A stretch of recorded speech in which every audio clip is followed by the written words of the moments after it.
पिछले एपिसोड में वांग लिन अपने जावा कंट्री में जाने के लिए रेडी हो गया था और इसीलिए वो टेलीपोर्टेशन फॉर्मेशन का यूज करके वहां से चला गया था। इसके बाद अगले सीन में हम देखते हैं कि वो फॉर्मेशन का यूज करके जावा कंट्री में आ गया होता है, जहाँ पर वो मैप को देखने लगा था और फिर कहता है कि जावा कंट्री अभी भी यहाँ से 40,000 माइल ईस्ट में है। इसके बाद वो किसी पुराने से टेम्पल में आ गया था, जहाँ हम देखता है कि पूरी तरह से साइलेंस होती है। फिर वो कहने लगता है कि चीजें और लोग पूरी तरह से अलग है और इसीलिए क्या है किसी तरह का टाइम नहीं है। इसके बाद वांग लिन इसके अंदर जाने ही वाला था, लेकिन तभी हम देखता है कि यहाँ पर और भी कुछ लोग आ गए थे, क्योंकि बाहर काफी टाइम से बारिश हो रही थी और इसीलिए वे यहीं पर रुकने का डिसाइड करते हैं। तब इसे देख वांग लिन यहाँ से दूसरा तरफ साइड होने लगा था, लेकिन तभी हम देखता है कि यहाँ पर अदर मूवी आ जाता है, जो कहने लगता है कि वैसे तो टेम्पल में कोई मोंक नहीं है, लेकिन फिर भी जेन यहाँ पर एग्जिस्ट करते हैं। फिर वो वांग लिन से कहता है ऐसा लगता है कि इन लोगों ने रेनी मूड को खराब कर दिया। तब इसकी बात सुनकर वांग लिन कहता है कि इसने मुझे एक ही नजर में बता दिया, जबकि मैं तो इसके कल्टीवेशन के बारे में भी नहीं देख पा रहा और इसीलिए ये चीज इतनी सिंपल नहीं है। तभी मो उससे कहने लगता है कि तुम्हें इतना नर्वस होने की जरूरत नहीं है, क्योंकि मैं नहीं जानता कि तुम माउंटेन और प्लेन के आदमी हो। तब इस पर वांग लिन उससे कहता है कि तुम्हें मुझे कोई टाइटल देने की जरूरत नहीं है और फिर हम देखता है कि वो इससे अपना नाम जेंग न्यू बताता है। तब इस पर मो कहता है कि हम ऐसे रेनी मूड में डिस्कशन क्यों नहीं कर लेते,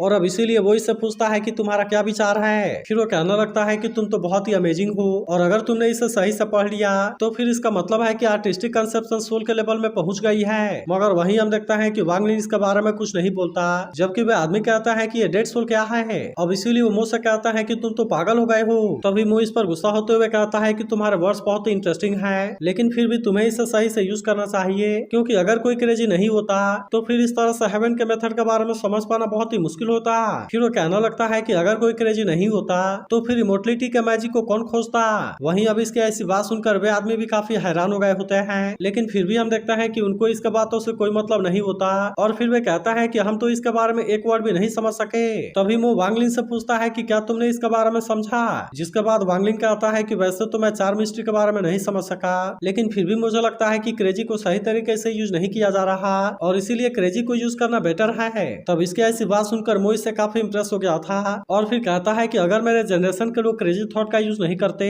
तब उसके बिना पॉजिटिव रिजल्ट को हासिल करना पॉसिबल नहीं होता और इसीलिए हेवन के तरीके को परफेक्ट करने से वो अपने लाइफ को लूज कर लेता। इसके बाद हम देखता है कि मो काफी जोर जोर से हंसने लगा था, लेकिन वहीं वांग लिन अभी भी इसके बारे में कुछ नहीं बोलता। तभी अचानक से वो वांग लिन से पूछता है कि हम किस बारे में बात कर रहे थे, लेकिन अब इसकी ऐसी बात सुनकर वे आदमी इसके ऊपर हंसने लगते हैं और फिर कहता है कि तुम तो सच में क्रेजी हो। लेकिन वहीं मो को बिल्कुल भी इसके बारे में कोई चिंता नहीं होती और फिर वो वांग लिन से कहता है कि मैं तो तुम्हारे नाम के बारे में नहीं जानता। तब हम देखता है कि वांग लिन फिर से इसे जेंग न्यू बताता है, जिस पर मो कहने लगता है कि रेनी नाइट की ब्यूटी आर्टिस्टिक कंसेप्शन के ऊपर डिपेंड करती है और हमेशा जिंदा रहने के लिए रेनी नाइट की ब्यूटी की जरूरत होती है और यह भी असल में एक तरह से लाइफ का टेस्ट है। तभी वांग लिन उससे पूछता है कि आपको पता है कि लाइफ क्या है, जिस पर मो कहता है कि अगर तुम फायर जलाओगे तो तुम्हें फायर मिलेगी, इसीलिए ऐसा माना जा सकता है कि फायर का जन्म हुआ। फिर वांग लिन उससे पूछता है कि डेथ क्या है। तभी मो फिर से उससे पूछता है कि मैं तुम्हें क्या बुलाऊं, जिसके बाद एक आदमी गुस्सा होते हुए कहता है कि इसका नाम जेंग न्यू है और पता नहीं तुम इसके बारे में कितनी बार भूलोगे।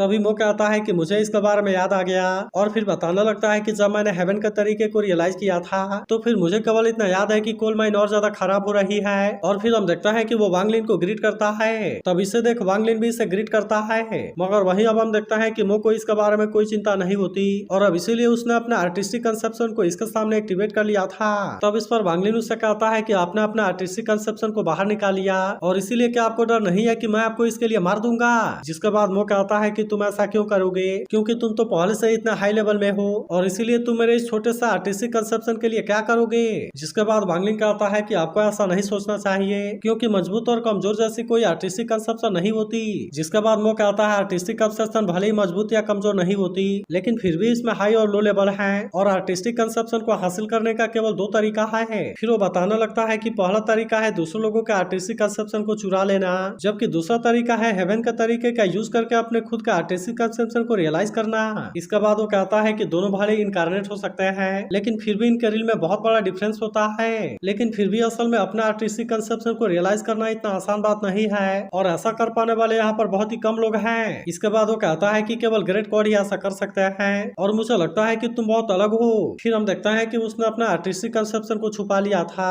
और फिर कहता है कि फ्यूचर में तुम्हारे पास बहुत सारी पोटेंशियल होगी। इसके बाद वो कहता है कि आजकल बहुत सारे रूटलेस वाटर क्राफ्टमैन हैं, इसीलिए डिप्रेशन की वाटर लाइफ है, जिसका मतलब है फ्यूचर में ना ही रूट होंगे ना ही वाटर। अब इसीलिए इसीलिए वो इसे समझाता है कि इस डिप्रेशन की बात डेथ है, क्योंकि आइडल जब तक होगा तब तक लाइफ रहेगी और आइडल जैसे गायब होगा इसका मतलब डेथ है। तभी वो कहता है कि मैं स्काई अर्थ या फिर रेन को नहीं देख रहा, जबकि मैं तो इस रेन के लाइफ को देख रहा हूँ। और अब इस तरह से हम देखता है कि वो यहाँ से जाने लगा था। फिर वो यहाँ से जाते हुए कहता है कि अगर तुम समझ गए तो फिर समझ गए, लेकिन अगर तुम नहीं समझे तो फिर नहीं समझे। वहीं वांगलिन कहता है कि मैं तो इतने टाइम से लाइफ और डेथ के बारे में सोच रहा हूँ, लेकिन फाइनली मुझे अब इसके बारे में समझ आ गया, क्योंकि अर्थ के मिडिल में फैले का प्रोसेस लाइफ है। और फिर वो कहता है कि यही चीज मेरे अंडर सोल के साथ बिलोंग करती है। इसके बाद हम देखता है कि वो एक माउंटेन के ऊपर आ गया था, जहाँ वो कहता है कि उस समय मैंने तुम्हें ग्रीट करने के लिए नाइफ को ले लिया था, लेकिन अब तो मेरे पास में डेथ की इनकारनेशन है। और फिर इस तरह से हम देखता है कि वो एक गुफा के सामने आकर खड़ा हो गया था, जहाँ पर कि उसका क्लोन प्रैक्टिस कर रहा था।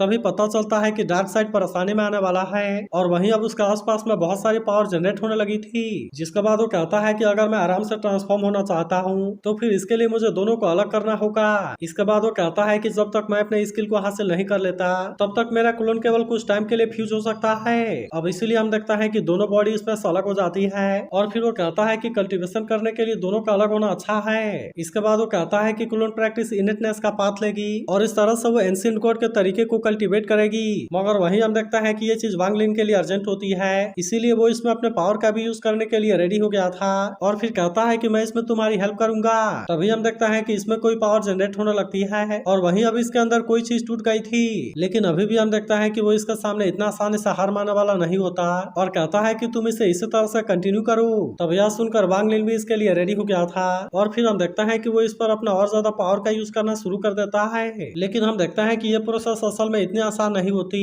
और उसे इसमें काफी पेन हो रहा था। तभी अचानक से इसमें की पावर इधर उधर भागने लगती है, लेकिन फिर भी वांगलिन ऐसा नहीं होने देता और हम देखता है कि उसने इसे पकड़ लिया था। फिर वो कहता है कि आखिरकार ये मैजिक वेपन में रिफाइन हो गया। इसके बाद वो कहता है कि डेथ मेरे लिए यूजलेस है और इसीलिए मुझे अल्टीमेट डेथ दो। वहीं उधर हम देखता है कि वांगलिन अभी भी रुकने वाला नहीं होता और फिर वो तुरंत इस पर अपने पावर का यूज करना शुरू कर देता है। जिसके बाद हम देखता है कि इसके चारों तरफ कोई पावर घूमने लगती है और अब इस तरह से उसने चारों तरफ से इसे कवर कर लिया था। तभी वांगलिन कहता है कि मैं फिर से तुम्हारी हेल्प करूंगा और फिर उसने इस पर अपने किसी पावर का यूज किया था। इसके बाद इसके अंदर फिर से कोई पावर जनरेट होने लगती है, जहां हम देखता है कि कुछ देर के बाद ये कवर टूट गई थी और अब इसके अंदर से एक नई बॉडी बाहर आती है। तभी अचानक से वांगलिन इसके पावर को टेस्ट करने के लिए इसके ऊपर अटैक करता है, लेकिन उसने इसके अटैक को बहुत ही आसानी से रोक लिया था और इसीलिए वो इसमें इसका कुछ भी नहीं कर पाता। तभी वांगलिन इसे सीरीज कोड के सेकंड ट्रांसफॉर्मेशन को कंप्लीट करने के लिए कांग्रेचुलेट करता है। जिसके बाद वो कहता है कि मैं अपने भरोसे ज्यादा टाइम के लिए नहीं रह सकता,